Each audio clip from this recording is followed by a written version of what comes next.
Here we have Nellie Stevens holly. There are many other plants that deer do feed on.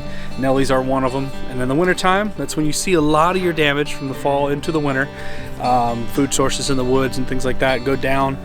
If we have snow, which we haven't had a whole lot this year, you have less acorn forage material that they can get to, so they'll start feeding on things like this. I want to talk a little bit about controlling, but not, you're going to deter them more than anything. So fencing's a great way to go about doing it. If you set yourself back a foot from the plants themselves, have it up in the browse area, which usually is around 4 to 5 feet tall, something thick like this, and you have a fence here, they're not going to jump the fence to get in there. This to them is visually a wall, so that'll help out. With fencing, there's all kinds of different styles and types and things that you can use.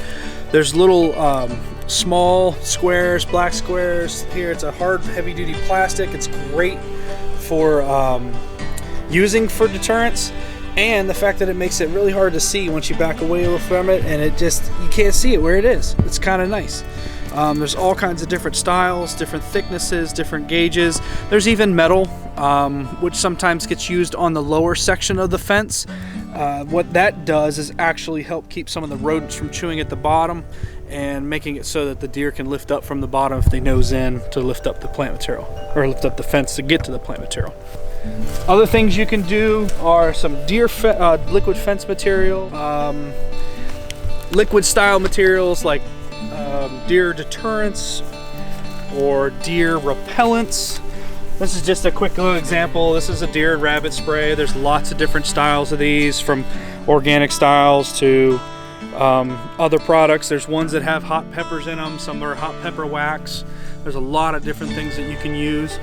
Just have to find the one that works the best for you, and sometimes you do have to rotate your types of sprays because they'll get used to some of it, and you may have to introduce something else to continue giving you the control or that you need to be able to keep them from tearing up your plant material. Basically, when you're doing your spraying for your plant material, you don't have to go all the way up the plant. So when you think about it, the deer aren't feeding in areas above 5 or so feet. So what you need to do is make sure you're getting a nice coating in the area that you're going to be seeing the feeding, and the deer will be coming through and trying to feed on everything. There's no need to hit the entire plant because they're not eating 8-10 feet up in the air, which is nice because it means you don't have to use a tremendous amount of product, and you have a localized area that you can use to give you the control that you need.